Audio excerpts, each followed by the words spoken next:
वैशाख महात्म्य अध्याय 3 और 4। नमस्कार दोस्तों, क्या आप जानते हैं कि वैशाख मास में किया गया एक छोटा सा पुण्य भी कई गुना फल देता है। शास्त्रों के अनुसार ये महीना भगवान विष्णु को अत्यंत प्रिय है। इस दौरान स्नान, दान, जप और भक्ति करने से न केवल पापों का नाश होता है, बल्कि जीवन में सुख, शांति और समृद्धि भी आती है। इसी दिव्य महत्व को समझाने के लिए हम लेकर आए हैं वैशाख महात्म्य के अध्याय 3 और 4। इन अध्यायों में छिपा है वो ज्ञान जो आपको धर्म के मार्ग पर आगे बढ़ने और जीवन को सफल बनाने की प्रेरणा देगा। अगर आपने अभी तक अध्याय 1 और 2 नहीं सुने हैं तो हमारे चैनल पर जाकर उन्हें भी जरूर देखें, ताकि आप इस पूरी कथा का पूर्ण लाभ उठा सकें। इस पावन कथा को अंत तक जरूर सुनें और पुण्य लाभ प्राप्त करें। वीडियो पसंद आए तो लाइक करें, चैनल को सब्सक्राइब करें और अपने दोस्तों और परिवार के साथ शेयर जरूर करें। जय श्री हरि, जय श्री हरि।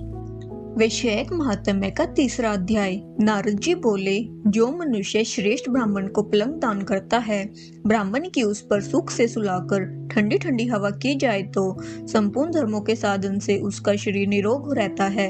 इस दान से सब ताप शांति दूर हो जाते हैं।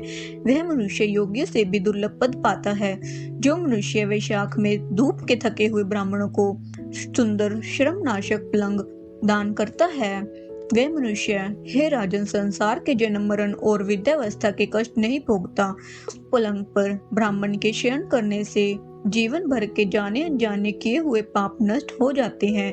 हे राजेंद्र, जैसे अग्नि के स्पर्श से कपूर जल जाता है, वैसे ही पलंग देने वाला मनुष्य निश्चय ही ब्रह्म पद पाता है।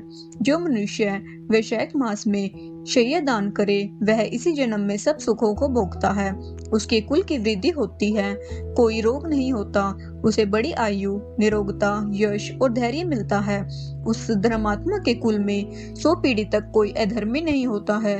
इस मास में दान आदि करने का अपार फल होता है। वैशाख के धर्मों को इस तरह करने वाला धर्मात्मा पुरुष सब भोगों को भोगकर अपना शरीर त्यागता है।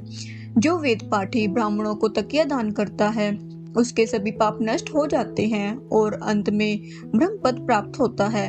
बिना इसके दिए मनुष्य सुख पूर्वक नहीं सो पाता है और इसके दान करने से सबका आश्रय बनकर पृथ्वी का राज्य भोगता है। हे राजन, वह मनुष्य 7 जन्म तक सदा सुखी, भोगी, धर्म परायण और विजयी होता है, फिर अपने 7 कुल समेत मुक्त हो जाता है। जो मनुष्य चटाई अथवा और किसी प्रकार का आसन देता है, जिस पर पत्रशाही विष्णु भगवान स्वयं विराजते हैं, इससे जल में पड़ी हुई ऊन नहीं भीगती। ऐसे ही संसारी जीव संसार के बंधन को नहीं प्राप्त होता है। चटाई को देने वाला पुरुष आसन और सैया पर आरूढ़ हो सब तरह सुख रहता है। जो शयन करने के लिए चटाई और कंबल दान करता है, वह मुक्त हो जाता है, इसमें कोई भी संदेह नहीं है। निंद्रा से दूर हो जाता है और निंद्रा से परिश्रम दूर हो जाता है। वही निंद्रा चटाई पर सुख पूर्वक आती है। हे राजन, जो वैशाख में कंबल का दान करता है, वह अकाल मृत्यु से छूटकर 100 वर्ष तक जीवित रहता है। धूप से व्याकुल ब्राह्मण को जो मनुष्य पतला वस्त्र देता है, उसकी पूर्ण आयु होती है और परलोक में परम गति मिलती है। कपूर भीतर की गर्मी को दूर करता है, अतः कपूर का दान ब्राह्मण को दे तो मोक्ष मिलता है और दुख का नाश होता है। जो ब्राह्मण को फूल और कुमकुम दान करे तो सार्वभौम राजा हो, सब प्राणी उसकी आज्ञा में रहे और पुत्र और पौत्र युक्त होकर सब भोगों को भोग मोक्ष पाता है। त्वचा और हड्डी के संताप को चंदन तत्काल दूर कर देता है, अतः जो चंदन दान करता है, वह तीनों पापों से दूर हो मोक्ष को प्राप्त होता है। जो जल में भीगी हुई खस, चंपा या कुशा दान करता है, हे राजन, वह प्राणी सब प्रकार के सुख भोगता है। सब देवता उसकी सहायता करते हैं, उसके सब पाप और दुख दूर हो जाते हैं और अंत में मोक्ष पाता है। जो वैशाख में गोराचन और कस्तूरी दान करता है, वह तीनों ताप से छूटकर मोक्ष पद पाता है। जो मेष की संक्रांति में तांबुल और कपूर दान करता है, वह पृथ्वी में सारे सुख भोग कर निर्वाण पद प्राप्त करता है। जो मनुष्य सेवती और जूही दान करता है, वह सार्वभौम राजा होकर अंत में मोक्ष पद पाता है। जो वैशाख में केतकी और मलि का दान करता है वह महादेव भगवान की आज्ञा से मोक्ष पद पाता है। जो मनुष्य ब्राह्मण को सुपारी और अन्य सुगंधित द्रव्यों का दान देता है, हे राजन, जो नारियल दान करता है उसके पुण्य के फल चित्त लगाकर सुनो। वह 7 जन्म तक ब्राह्मण के घर में जन्म लेता है और धनवान तथा वेद पाठी होता है। फिर वह 7 कुल समेत विष्णु लोक को जाता है। हे राजन, जो प्राणी विश्राम मंडप बनाकर ब्राह्मण को देता है उसके पुण्य के फल कहने को मेरी सामर्थ्य नहीं है। जो मनुष्य छाया मंडप बनवाकर भीतर बालू बिछाकर उसमें प्याऊ लगवा देता है तो वह मनुष्य मार्ग में बाग, तड़ाग, कुआं और झोपड़ी बनवाता है वह बड़ा धर्मात्मा है, उसको पुत्रों से और क्या। जो मनुष्य कुआं, तालाब, मंडप और प्याऊ लगवा तथा सहधर्म का करना यही उसका पुत्र है। संतान 7 प्रकार की है, इन 7 में से एक भी नहीं करता वह मनुष्य स्वर्ग को नहीं जाता। उत्तम शास्त्रों का सुनना, तीर्थ यात्रा, सत्संग, जलदान, अन्नदान, पीपल का पेड़ लगवाना और पुत्र होना, ये 7 प्रकार की संतान देवताओं ने कही है। अन्य सैकड़ों धर्म करने पर भी मनुष्य को संतान नहीं मिलती, इसलिए संतान की इच्छा करने वालों को इनमें से एक कर्म अवश्य करना चाहिए। पक्षी, मृग और वृक्षों को भी स्वर्ग सुख नहीं मिलता, फिर मनुष्य को तो कहना ही क्या। जो मनुष्य सुपारी, नागवल्ली, कपूर और अगर सहित पान दान करता है वह निश्चय ही शारीरिक पापों से मुक्त हो जाता है तथा यश, धैर्य और लक्ष्मी प्राप्त करता है। रोगी रोग से छूट जाता है और निरोगी मोक्ष को पाता है। जो वैशाख में ताप नाशक छाछ का दान करता है वह विद्यावान और धनवान होता है, इसमें संदेह नहीं है, क्योंकि गर्मी की ऋतु में तकर के समान कोई दान नहीं है। इसलिए मार्ग के कारण थके हुए ब्राह्मण को छाछ का दान करे। जो मनुष्य नींबू का रस और नमक डालकर रुचि नाशक छाछ का दान करता है वह मोक्ष प्राप्त करता है। जो गर्मी से व्याकुल ब्राह्मण को दही की लस्सी पिलाता है, हे राजन, उसके पुण्य का फल कहने की मुझ में सामर्थ्य नहीं है। जो वैशाख महीने में अच्छे चावल दान करता है उसकी बड़ी आयु होती है और वह सब यज्ञों के फल को पाता है। जो तेज रूप गौ का घी दान देता है वह अश्वमेध का फल प्राप्त कर विष्णु भगवान के मंदिर में आनंद पाता है। जो मेष संक्रांति में ककड़ी और गुड़ का दान करता है वह सब पापों से छूट श्वेत दीप को जाता है। जो मनुष्य दिन के ताप की शांति के लिए ईख दान करता है उसका अनंत पुण्य होता है। जो सायकाल में श्रम की शांति के लिए पान का दान करता है वह सब पापों से छूटकर विष्णु की सायुज्यता पाता है। जो सायकाल के समय ब्राह्मण को फल और पान का दान करे तो उसके पितरों का निश्चय सुधा पान मिलता है। जो वैशाख महीने में पक्के आम के फल और पान का दान करता है उसके सब पाप निश्चय ही दूर हो जाते हैं। चैत्र महीना की अमावस्या को पेय से भरे घड़े का दान करने से सो गया श्राद्ध कर लिया, उसमें संदेह नहीं। चैत्र की अमावस्या को कस्तूरी, कपूर, मल्लिका, खस आदि वस्तुओं से युक्त जल कुंभ का दान पितृश्वरों के लिए करता है उसको 96 श्राद्ध का पुण्य निसंदेह होता है। एक महात्म्य का 3रा अध्याय समाप्त।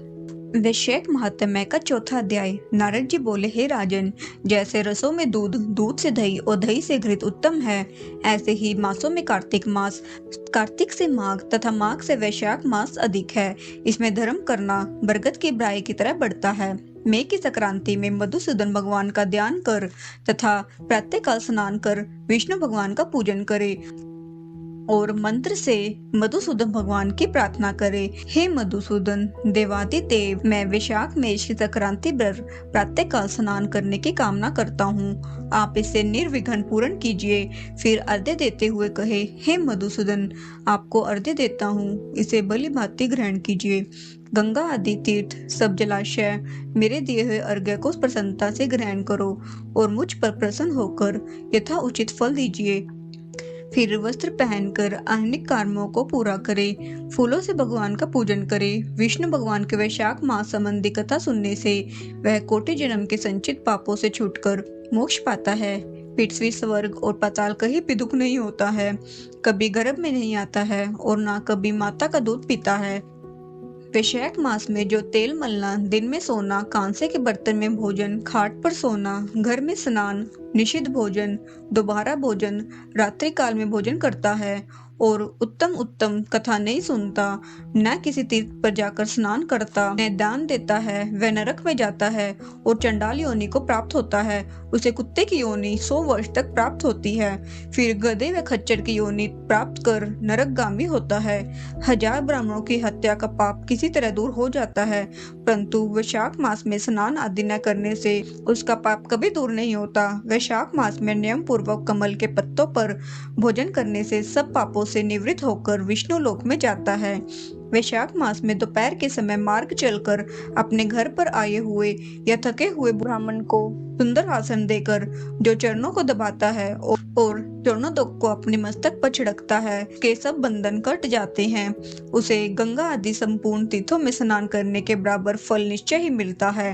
वैशाख मास में अन्न दान व जल दान न करने से पाप और दुख कभी दूर नहीं होते।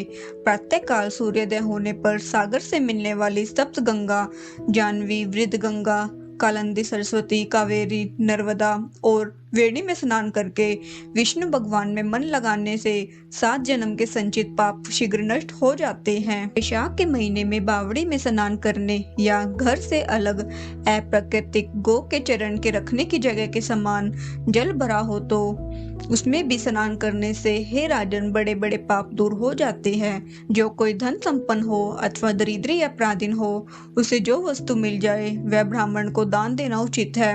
कंदमूल, फल, शाक, नमक, गुड़, बेर, पत्र और जल, छाछ, जो वस्तु दान की जाएगी अपरिवर्तित होती जाएगी। दान न करने से दरिद्रता आती है, दरिद्री होने से पाप किया जाता है, पाप करने से नरक मिलता है। इसलिए सुख की इच्छा करने वाले को अवश्य दान करना चाहिए। कोई बड़ा मकान अच्छा, सुंदर और सब सामग्रियों से शोभ्यमान हो मगर उस पर छत न हो तो शोभा नहीं पाता। जैसे दया न होने पर सब गुण व्यर्थ है, जैसे उत्तम शाक भी बिना नमक के स्वादिष्ट नहीं लगता, जैसे कोई कुरूपवती स्त्री श्रृंगार होने पर भी अच्छी नहीं लगती, ऐसे ही वैशाख मास में जो धर्म कर्म या स्नान आदि नहीं करता उसका किया सब वृथा है। वैशाख मास में तीर्थ यात्रा, जप, ज्ञान, यज्ञ और होम आदि का फल भी अधिक होता है और तुरंत फल मिलता है। मधुसूदन भगवान इसके देव है। जिसने किसी प्रकार भी वैशाख मास में मधुसूदन भगवान का पूजन नहीं किया वह मूढ़ बुद्धि शुक्र की योनि पाता है।